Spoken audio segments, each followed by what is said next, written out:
Hello students, my self Sumitra Saini, chemistry lecturer. आप सभी का केमिस्ट्री टूल चैनल में हार्दिक स्वागत है। स्टूडेंट्स, अपन ने कल के लेक्चर में पढ़ा था रिएक्टिविटी ऑफ एल्कोहल। उसमें OH बॉन्ड्स के आधार पे क्रियाशीलता, CO बॉन्ड्स के आधार पे क्रियाशीलता। ऐसी कौन सी रिएक्शन है जिसमें OH बॉन्ड्स का क्लीवेज होगा, या ऐसी कौन सी रिएक्शन है जिसमें CO बॉन्ड्स का क्या होगा, क्लीवेज होगा। ये अपना टॉपिक कंप्लीट हो गया था। अपन पढ़ रहे थे टाइप ऑफ इंडक्टिव इफेक्ट, प्रेरणीय प्रभाव के अनुप्रयोग। उसमें अपन ने फर्स्ट पढ़ा था स्टेबिलिटी ऑफ इंटरमीडिएट, मध्यवर्ती का स्थायित्व है। इसमें अपन ने पढ़ा था कार्बोकेटाइन, कार्बेनाइन। सेकंड अपन ने पढ़ा था reactivity of alkyl halides. Third अपन ने पढ़ा था रिएक्टिविटी ऑफ एल्कोहल। फोर्थ इसमें था रिएक्टिविटी ऑफ एल्कोहल। फिफ्थ अपना जो इंडक्टिव इफेक्ट का प्रेरणीय प्रभाव का अनुप्रयोग है वो क्या है, acidic nature of hydrogen atom. आज का अपना जो टॉपिक रहेगा वो क्या रहेगा, acidic nature of hydrogen atom. Hydrogen atom की अम्लीय प्रकृति, acidic nature of hydrogen atom. अपना जो फिफ्थ नंबर है वो क्या था, फिफ्थ नंबर का एप्लीकेशन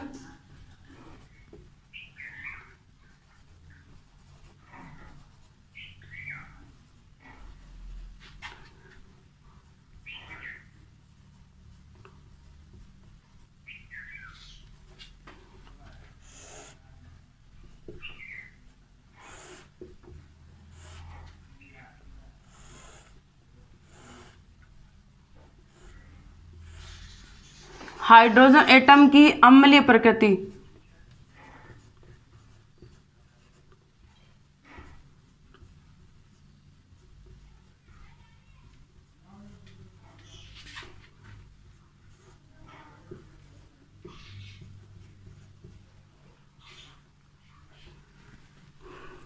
इसमें अपन देखेंगे हाइड्रोजन एटम की अम्लीय प्रकृति। अपन अम्लीय प्रकृति को देखते हैं। मैं कोई भी एटम ले लेती हूँ। यहाँ पे मान लो मैंने यहाँ पे लिया Z, ये क्या है, हाइड्रोजन। अम्लीय प्रकृति किसको बोलते हैं, जो क्या करता है, H+ को क्या करता है, रिमूव करता है, -H+ का क्या करता है, त्याग करता है। -H+ का क्या करेगा, त्याग करेगा। इसको बोलते हैं अम्लीय प्रकृति। इसमें मैं H+ को निकाल दूं तो यहाँ पे क्या बनेगा, HZ नेगेटिव प्लस H+, मतलब यहाँ पे -H+, यहाँ पे क्या हो गया, रिमूव हो गया। -H+ बोल दो, चाहिए यहाँ पे +H+ बोल दो, ये यहाँ पे क्या हो गया, रिमूव हो गया। ZH कोई एटम है Z, ये क्या कर रहा है, -H+ को क्या कर रहा है, रिमूव कर रहा है। जो -H+ को क्या करता है, रिमूव करता है, वो क्या कहलाता है, जो -H+ निकालता है वो क्या कहलाता है, संयुग्मी अम्ल, कॉन्जुगेट एसिड।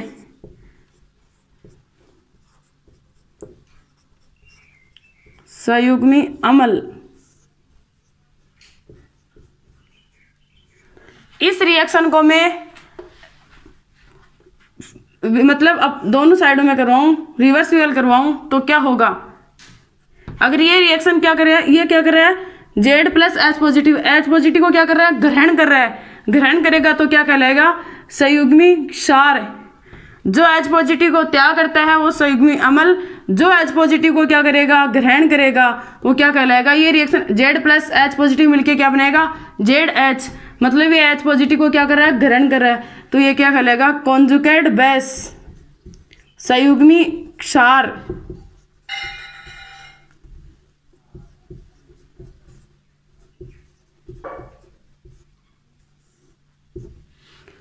अब बात आती है अम्लीय प्रकृति की। अम्लीय प्रकृति को अपन संयुग्मिक क्षार से कैसे देखेंगे। अगर अम्लीय प्रकृति मतलब संयुग्मिक क्षार की अम्लीय प्रकृति, इसको अपन इसके स्थायित्व से देखेंगे, मतलब इसकी स्टेबिलिटी से देखेंगे। अगर इसकी स्टेबिलिटी ज़्यादा है, मान लो इसकी ये स्थायी है या नहीं है, इसके आधार पर इसको क्या देखेंगे, इसकी अम्लीय प्रकृति को। मान लो इसकी स्टेबिलिटी क्या है, ज़्यादा है, मतलब इसका स्थायित्व क्या है, ज़्यादा है, स्टेबिलिटी ज़्यादा है। किसकी, अम्लीय प्रकृति, किसकी, संयुग्मिक क्षार की। स्टेबिलिटी क्या है इसकी, ज्यादा है, मतलब ये इसका स्थायित्व क्या है, ज्यादा है।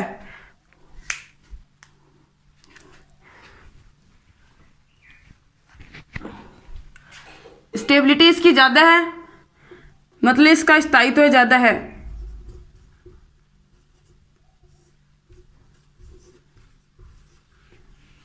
इसका अगर स्थायित्व ज़्यादा है तो संयुग्मी क्षार का स्थायित्व अगर ज़्यादा है तो संयुग्मी अम्ल की अम्लीय प्रकृति भी क्या होगी, ज़्यादा होगी। अम्लीय प्रकृति भी क्या होगी, ज़्यादा होगी। अगर संयुग्मी क्षार का स्थायित्व अगर ज़्यादा है तो संयुग्मी अम्ल की अम्लीय प्रकृति भी क्या होगी, ज़्यादा होगी। अगर ये स्थायी होगा तो इसकी स्टेबिलिटी अगर ज़्यादा होगी तो इसकी भी ज़्यादा होगी, इसकी स्टेबिलिटी अगर कम होगी तो इसकी स्टेबिलिटी भी क्या होगी, कम होगी।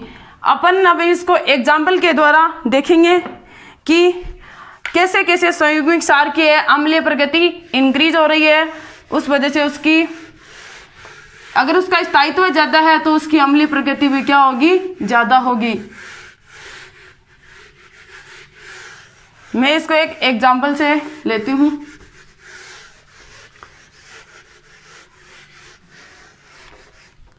मैंने एक एग्जाम्पल लिया, यहाँ पे मान लो एग्जाम्पल फर्स्ट है अपना carbon C triple bond C, यहाँ पे H, यहाँ पे मैंने क्या लिया CS2 डबल बॉन्ड CH,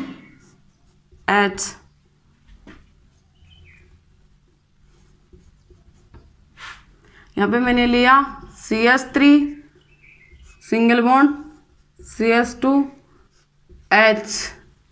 यहाँ पे मैंने कोई एग्जांपल लिया है, यहाँ पे CS triple bond CH, CS2 double bond CHH, CS3 CS2H। ये मैंने क्या लिया है, अब मैं मतलब हाइड्रोजन एटम की क्या लिए, अम्लीय प्रकृति ली है। अब इसमें अम्लीय प्रकृति को देखते हैं। क्वेश्चन पूछा जाता है इसकी अम्लीय प्रकृति का ऑर्डर बताओ। एग्जाम में क्वेश्चन पूछा जाता है अम्लीय प्रकृति का ऑर्डर क्या होगा। क्वेश्चन अपना ये एग्जाम्पल है, इसमें पूछ लिया इन तीनों में सबसे ज्यादा अम्लीय प्रकृति किसकी होगी, अम्लीय प्रकृति का ऑर्डर बताओ। तो ये क्या हो गया, यहाँ पे कोई एलिमेंट है, यहाँ पे क्या है H है। यहाँ पे जैसे बार मैंने Z एलिमेंट लिया था ना, Z में से मैंने H पॉजिटिव को रिमूव किया था, Z क्या हुआ था, नेगेटिव, क्या बना था, कॉन्जुगेटेड बेस। अब ऐसे ही अपन इनका क्या बनाएंगे, कॉन्जुगेट बेस। ये क्या है, कॉन्जुगेट एसिड। ये क्या है यहाँ पे, कॉन्जुगेट एसिड, कॉन्जुगेट एसिड जो क्या कर रहे हैं, H पॉजिटिव को रिमूव कर रहे हैं। इनसे क्या बनेगा, कॉन्जुगेट बेस, कॉन्जुगेट बेस। इससे भी क्या बनेगा, कॉन्जुगेट बेस, संयुग्मी क्षार। इन सभी से क्या बनेगा, संयुग्मी क्षार।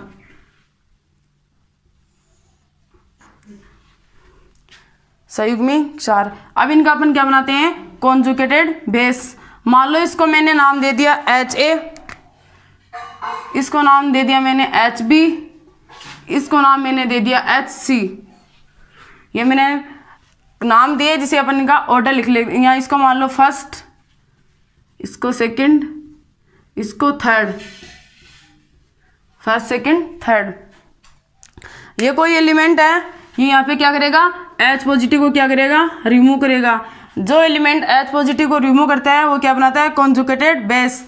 देखते हैं इसमें कॉन्जुगेटेड बेस कौन सा बनेगा, CH ट्रिपल बॉन्ड C, यहाँ पे क्या आएगा, नेगेटिव चार्ज। ये क्या है, कॉन्जुगेटेड बेस। इससे भी क्या बनेगा, conjugated base, CH2 double bond CH, यहाँ पे क्या आएगा, नेगेटिव चार्ज। यहाँ पे CH3 कार्बन CH2, इससे भी क्या आएगा, नेगेटिव चार्ज। ये क्या है, कॉन्जुगेटेड बेस। कॉन्जुगेटेड एसिड से कॉन्जुगेटेड बेस बन गया। मैंने एक स्टेटमेंट बताया था आपको कि कोई भी एलिमेंट है, कोई ए एलिमेंट है या कोई ये बी एलिमेंट है। मान लो बी एलिमेंट की इलेक्ट्रोनेगेटिविटी ज़्यादा है इलेक्ट्रोनेगेटिविटी इसकी ज़्यादा है, इंक्रीज है, मतलब जिसकी इलेक्ट्रोनेगेटिविटी ज़्यादा होती है वो क्या, नेगेटिव चार्ज रखने की टेंडेंसी भी क्या होती है, उसके पास ज़्यादा होती है। ये बॉन्ड के इलेक्ट्रॉन इधर शिफ्ट करेगा तो इसमें क्या आएगा, पॉजिटिव चार्ज। जिसकी इलेक्ट्रोनेगेटिविटी कम मतलब डिक्रीज, वो पॉजिटिव चार्ज रखने की क्या होगी, उसकी टेंडेंसी ज़्यादा होगी। अब इनमें इलेक्ट्रोनेगेटिविटी किसकी ज़्यादा है, अपन ने प्रेरणिक प्रभाव में पढ़ा था, जिसमें परसेंट एस कैरेक्टर ज़्यादा होंगे उसकी इलेक्ट्रोनेगेटिविटी भी क्या होगी, ज़्यादा होगी। अब इनमें परसेंट एस कैरेक्टर किस में ज़्यादा है, ये जो कार्बन है ये कौन सा हाइब्रिडाइज है, sp, ये sp2 और ये sp3। मैंने हाइब्रिडाइजेशन निकालने का एक तरीका बताया था आपको। इसका हाइब्रिडाइजेशन कैसे निकाला था, कोई भी चीज़ क्या होती है 100% होती है, तो ये क्या, एक s ऑर्बिटल और एक p ऑर्बिटल, मतलब 1/2 × 100, मतलब इसमें परसेंट एस कैरेक्टर कितने हैं, 50% है। इसमें परसेंट एस कैरेक्टर कितने थे, ऐसे इसमें भी लिखाने के 1/2 1/3, मतलब एक s ऑर्बिटल और 2 p ऑर्बिटल, तो इसमें परसेंट एस कैरेक्टर कितने आए थे, इसमें परसेंट एस कैरेक्टर 33% आए थे। इसमें परसेंट एस 1/4 × 100, इसमें कितने आए थे percent S character, 25% S character आए थे। ये अपन हाइब्रिडाइजेशन मैंने पीछे की क्लास में आपको बताया था, एस मतलब परसेंट एस कैरेक्टर निकालने का जो तरीका था वो मैंने बता दिया था आपको। अब मैंने बताया था जिस पर लेफ्ट टू राइट जा रहे हैं तो क्या हो रहा है, परसेंट एस कैरेक्टर क्या हो रहे हैं, इंक्रीज, राइट टू लेफ्ट आ रहे हैं, इधर से अगर इधर आ रहे हैं तो परसेंट एस कैरेक्टर क्या हो रहे हैं, इंक्रीज हो रहे हैं। अगर राइट टू लेफ्ट, ये अपना लेफ्ट साइड अपना राइट साइड से लेफ्ट साइड में आ रहे हैं तो परसेंट एस कैरेक्टर क्या हो रहा है, इंक्रीज हो रहा है। किसका परसेंट एस कैरेक्टर ज़्यादा है, इसका परसेंट एस कैरेक्टर ज़्यादा, सबसे ज़्यादा 50%, 33.30%, 25%, मतलब राइट टू लेफ्ट आ रहे हैं तो परसेंट एस कैरेक्टर इंक्रीज हो रहा है। जिसका परसेंट एस कैरेक्टर ज़्यादा होगा उसकी इलेक्ट्रोनेगेटिविटी भी क्या होगी, ज़्यादा होगी। परसेंट एस कैरेक्टर समानुपाती होता है किसके, इलेक्ट्रोनेगेटिविटी के। ये अपन ने प्रेरणिक प्रभाव में देखा था, आपने इसका रीजन किया तब तो आपको याद है। परसेंट एस कैरेक्टर जिसके ज़्यादा उसकी इलेक्ट्रोनेगेटिविटी भी ज़्यादा, जिसकी इलेक्ट्रोनेगेटिविटी ज़्यादा वो नेगेटिव चार्ज रखने की टेंडेंसी भी सबसे ज़्यादा रखेगा। इसके पास नेगेटिव चार्ज रखने की टेंडेंसी सबसे ज़्यादा है, किसके पास, जिसके पास परसेंट एस कैरेक्टर ज़्यादा है। इसके पास परसेंट एस कैरेक्टर ज़्यादा है इसलिए नेगेटिव चार्ज रखने की टेंडेंसी ज़्यादा रखेगा। इसके पास पहले से ही नेगेटिव चार्ज है तो इसके पास नेगेटिव चार्ज रखने की टेंडेंसी भी क्या सबसे ज़्यादा है। जिसके पास नेगेटिव चार्ज रखने की टेंडेंसी सबसे ज़्यादा है उसकी स्टेबिलिटी भी क्या होगी, सबसे ज़्यादा। इसके पास परसेंट एस कैरेक्टर सबसे कम है, जिसके पास परसेंट एस कैरेक्टर सबसे कम होते हैं उसकी इलेक्ट्रोनेगेटिविटी क्या होती है, कम होती है। इसकी इलेक्ट्रोनेगेटिविटी क्या है, कम है कंपेयर टू इससे, इसकी इलेक्ट्रोनेगेटिविटी क्या है, डिक्रीज। इस वजह से इसके परसेंट एस कैरेक्टर भी क्या है, डिक्रीज। जिसकी इलेक्ट्रोनेगेटिविटी डिक्रीज होती है उसके पास परसेंट एस कैरेक्टर कम होते हैं। जिसकी इलेक्ट्रोनेगेटिविटी डिक्रीज वो पॉजिटिव चार्ज रखने की टेंडेंसी ज़्यादा रखेगा। इसके पास नेगेटिव चार्ज है तो पॉजिटिव चार्ज नेगेटिव चार्ज को क्या करेगा, कम करेगा, मतलब इसकी स्टेबिलिटी को कम करेगा। ये पॉजिटिव चार्ज रखने की टेंडेंसी रखेगा और यहाँ पे क्या आ रहा है, नेगेटिव चार्ज, मतलब इसकी टेंडेंसी को और भी कम कर देगा। इस वजह से सबसे ज़्यादा स्टेबिलिटी किसकी होगी, HA की, फिर HB की। स्टेबिलिटी का ऑर्डर क्या होगा, HA HB, इसको मैंने HA दिया है, इसको मैंने HB दिया, इसको मैंने HC दिया है। तो अम्लीय प्रकृति का ऑर्डर क्या होगा, HA HB HC। यहाँ बोल सकते हैं इसको फर्स्ट, सेकंड, थर्ड, कैसे भी बोल सकते हैं। फर्स्ट की अम्लीय प्रकृति सबसे ज़्यादा होगी क्योंकि इसके पास परसेंट एस कैरेक्टर ज़्यादा है। जिसके पास परसेंट एस कैरेक्टर ज़्यादा होते हैं उसकी इलेक्ट्रोनेगेटिविटी ज़्यादा होगी। जिसकी इलेक्ट्रोनेगेटिविटी ज़्यादा होगी वो नेगेटिव चार्ज रखने की टेंडेंसी ज़्यादा होगी। इसके पास नेगेटिव चार्ज रखने की टेंडेंसी ज़्यादा है, इसके पास पहले से नेगेटिव चार्ज और है, इस वजह से इसकी स्टेबिलिटी भी क्या होगी, ज़्यादा होगी। इस वजह से इसकी एसिडिक नेचर है वो भी क्या होगी, अम्लीय जो प्रकृति है वो भी क्या होगी, ज़्यादा होगी। ये अपन ने देखा है acidic nature of hydrogen atom, hydrogen atom की अम्लीय प्रकृति में फर्स्ट नंबर का अपन ने एग्जाम्पल देखा है। ऐसे ही अपन सेकेंड नंबर का भी एग्जाम्पल देखेंगे।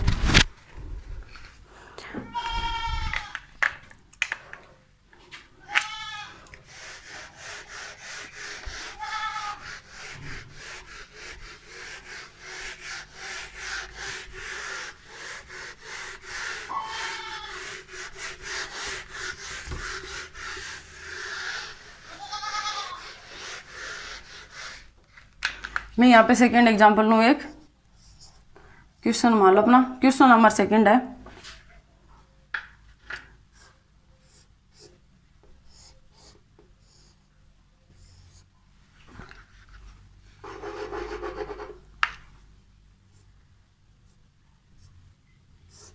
ये क्या है, CH2H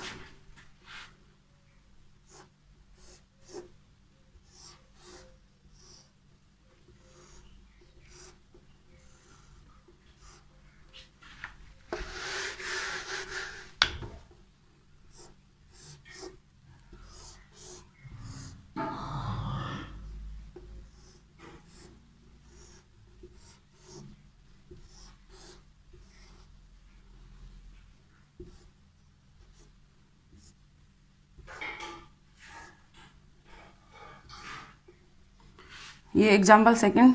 इसी में एक और देखते हैं।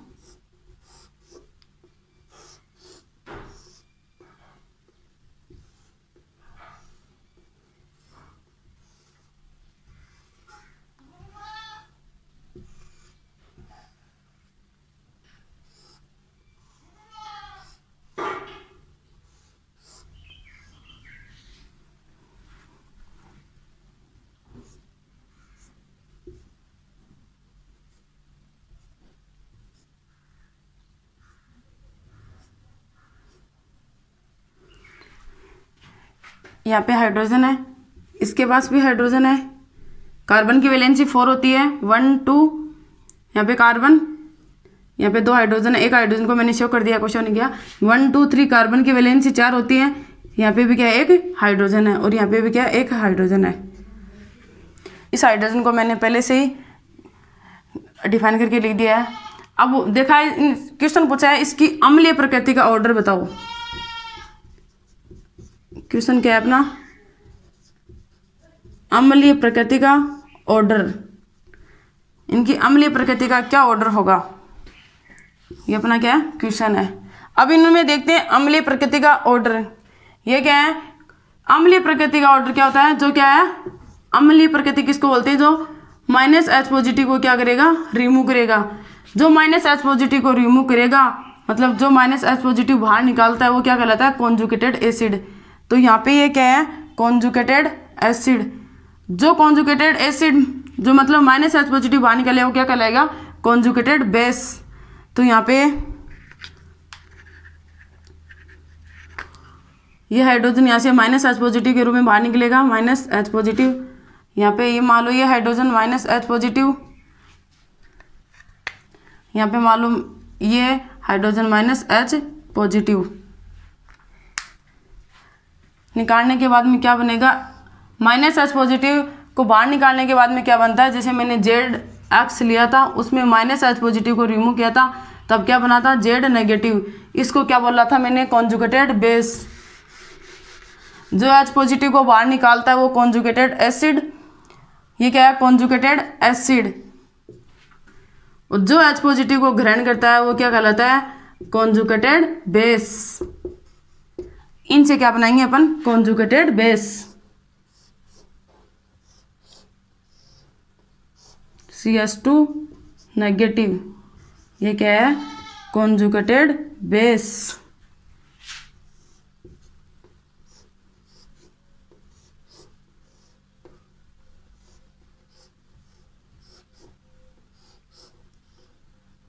यहाँ पे क्या है, नेगेटिव चार्ज।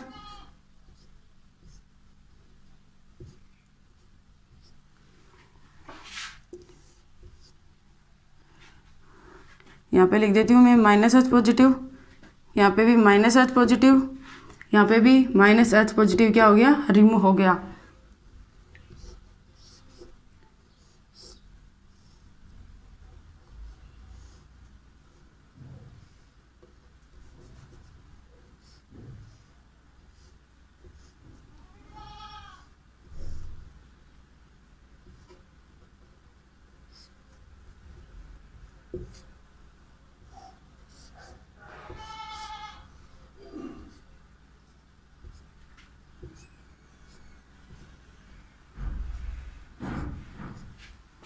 यहाँ पे क्या बन गया, ये कॉन्जुगेटेड बेस।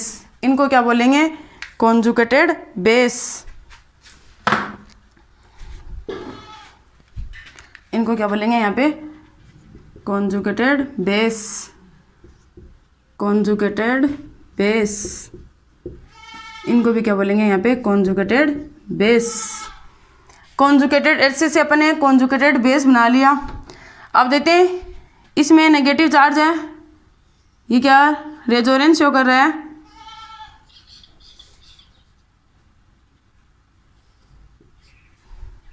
इसमें ये जो नेगेटिव चार्ज है ये दोनों तरफ शिफ्ट हो सकता है, इधर भी शिफ्ट हो सकता है और किधर, इधर भी शिफ्ट हो सकता है।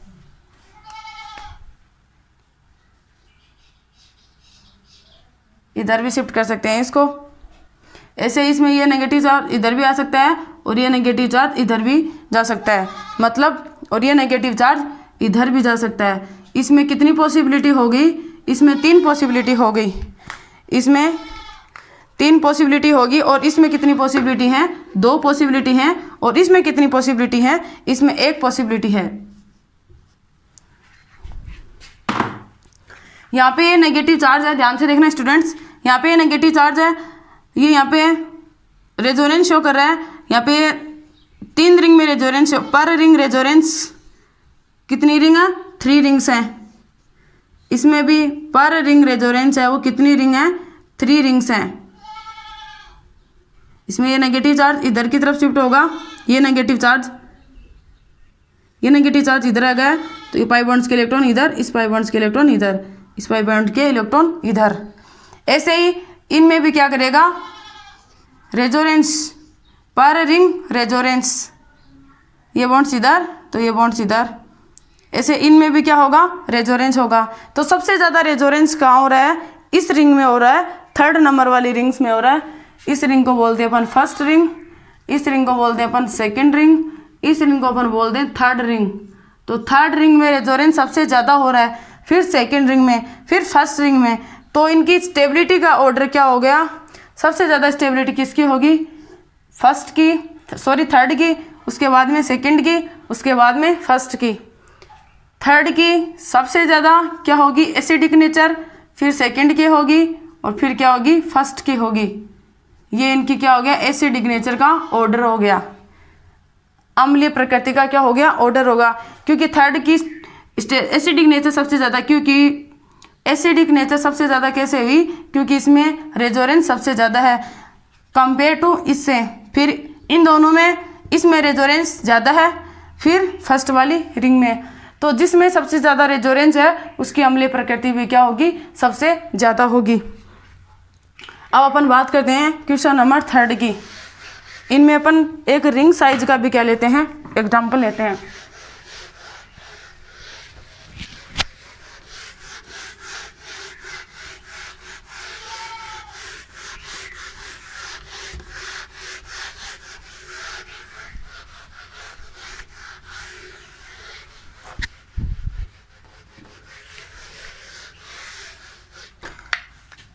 क्वेश्चन नंबर अपना 3rd है, इसी में देखना अपने जैसे देखा था, ये कौन सी रिंग है, 5 मेंबर रिंग। ये कौन सी है, 4 मेंबर रिंग। ये कौन सी है, 3 मेंबर रिंग। अगर लेफ्ट टू राइट जा रहे हैं तो रिंग साइज क्या हो रही है, डिक्रीज। रिंग साइज क्या हो रही है, डिक्रीज। रिंग का जो आकार है वो क्या हो रहा है, कम हो रहा है। यहाँ से 5 मेंबर्ड, फिर 4 मेंबर्ड और फिर 3 मेंबर्ड रिंग। 5, 4 और 3 मतलब रिंग साइज क्या हो रहा है, डिक्रीज हो रहा है। मैंने एक स्टेटमेंट बताया था आपको कि 3 मेंबर्ड रिंग की क्या होती है, इलेक्ट्रोनेगेटिविटी क्या होती है, ज़्यादा होती है। Smaller ring are more electronegative, smaller ring are more electronegative, more electronegative than the larger ring. Smaller ring की इलेक्ट्रोनेगेटिविटी क्या होगी, ज़्यादा होगी। किससे, लार्जर रिंग से। जिस रिंग की इलेक्ट्रोनेगेटिविटी ज़्यादा है, मैंने एक स्टेटमेंट बताया था ए या बी, मान लो ए की इलेक्ट्रोनेगेटिविटी ज़्यादा है तो बॉन्ड्स के इलेक्ट्रॉन भी बी की तरफ शिफ्ट होंगे। बी की इलेक्ट्रोनेगेटिविटी ज़्यादा है किससे, ए से, तो बॉन्ड्स के इलेक्ट्रॉन किसकी तरफ शिफ्ट होंगे, बी की तरफ। जिसकी इलेक्ट्रोनेगेटिविटी अगर ज़्यादा होती है उसकी नेगेटिव चार्ज रखने की टेंडेंसी भी क्या होती है, ज़्यादा होती है। नेगेटिव चार्ज रखने की टेंडेंसी भी क्या होती है, ज़्यादा होती है। और जिसकी इलेक्ट्रोनेगेटिविटी कम इसकी ज़्यादा है तो श्योरली इसकी क्या होगी, कम होगी। जिसकी इलेक्ट्रोनेगेटिविटी अगर कम है, विद्युत ऋणता अगर जिसकी कम है, वो पॉजिटिव चार्ज रखने की टेंडेंसी क्या होगी, ज़्यादा होगी। इसके पास नेगेटिव चार्ज रखने की, जिसकी इलेक्ट्रोनेगेटिविटी ज़्यादा नेगेटिव चार्ज रखेगा, और जिसकी इलेक्ट्रोनेगेटिविटी कम वो पॉजिटिव चार्ज रखने की टेंडेंसी ज़्यादा रखेगा। अब यहाँ पे हाइड्रोजन, यहाँ पे भी हाइड्रोजन और यहाँ पे भी हाइड्रोजन।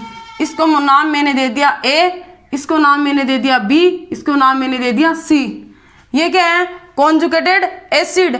अब इनसे क्या बनेगा, कॉन्जुगेटेड बेस। इनसे क्या बनेगा, कॉन्जुगेटेड बेस। यहाँ पे क्या आएगा, नेगेटिव चार्ज। इससे भी क्या बनेगा, कॉन्जुगेटेड बेस। इससे भी क्या बनेगा, कॉन्जुगेटेड बेस। मैंने बताया smaller ring are more electronegative. जिस स्मॉलर रिंग की क्या होती है, इलेक्ट्रोनेगेटिविटी ज़्यादा होती है।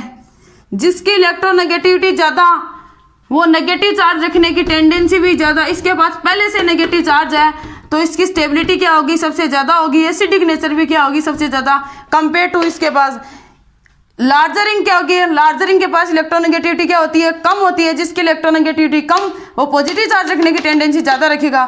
इसके पास पहले से ही नेगेटिव चार्ज है तो इसके नेगेटिव चार्ज को क्या करेगा, और भी कम करेगा।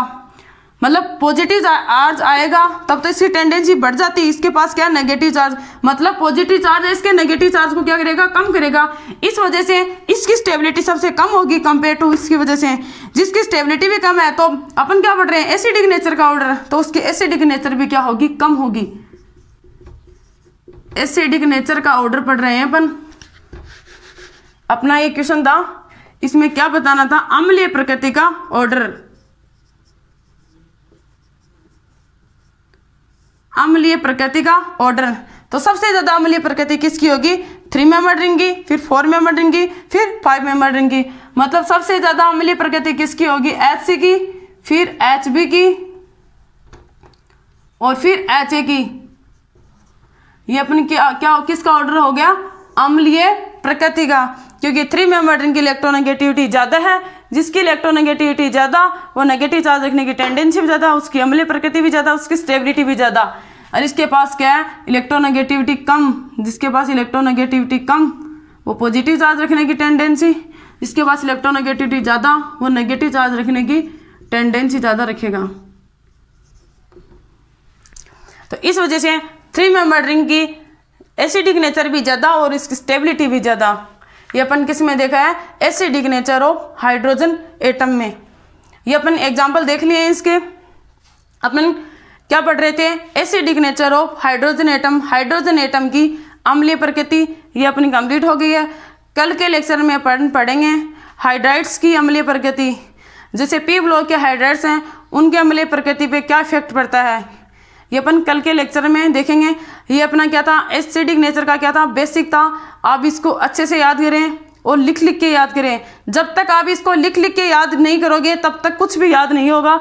जब आप इसको लिख लिख के याद करोगे, ऐसे जो स्टेटमेंट आते हैं इनको आप अलग से नोट में लिख लिया करो,